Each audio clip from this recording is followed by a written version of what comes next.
అందరికీ praise the lord. పరిశుద్ధ గ్రంథం నుండి కీర్తనల గ్రంథము 2వ కీర్తన. అన్యజనులు ఎలా అల్లరి రేపుచున్నారు, జనములు ఎలా వ్యర్థమైన దానిని తలంచుచున్నవి.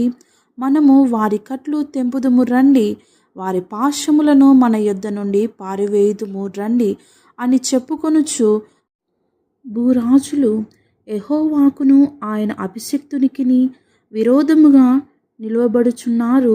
ఏలికలు ఏకీభవించి ఆలోచన చేయుచున్నారు. ఆకాశమందు ఆసీనుడగు వాడు నవ్వుచున్నాడు.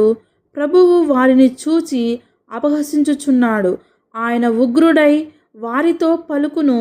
ప్రచండ కోపము చేత వారిని తల్లడింపచేయును. నేను నా పరిశుద్ధ పర్వతమైన సియోను మీద నా రాజును ఆసీనునిగా చేసియున్నాను. కట్టడలను నేను వివరించెదను. యెహోవా నాకిలాగు సెలవిచ్చెను, నీవు నా కుమారుడవు, నేడు నిన్ను కనియున్నాను. నన్ను అడుగుము, జనములను నీకు స్వాస్థ్యముగాను భూమిని దిగంతముల వరకు సొత్తుగాను ఇచ్చెదను.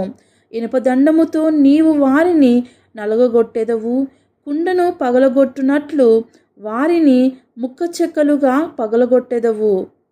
కాబట్టి రాజులారా వివేకులయ్యుండుడి, భూపతులారా బోధనొందుడి. భయభక్తులు కలిగి ఆయనను సేవించుడి. గడగడ వణుకుచు సంతోషించుడి.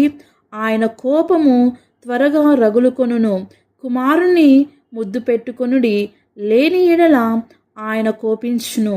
అప్పుడు మీరు త్రోవ తప్పి నశించెదరు. కాబట్టి రాజులారా వివేకులయ్యుండుడి, భూపతులారా బోధనొందుడి. భయభక్తులు కలిగి ఆయనను సేవించుడి. గడగడ వణుకుచు సంతోషించుడి. ఆయన కోపము త్వరగా రగులుకొనును. కుమారుని ముద్దు పెట్టుకొనుడి, లేని ఎడల ఆయన కోపించును.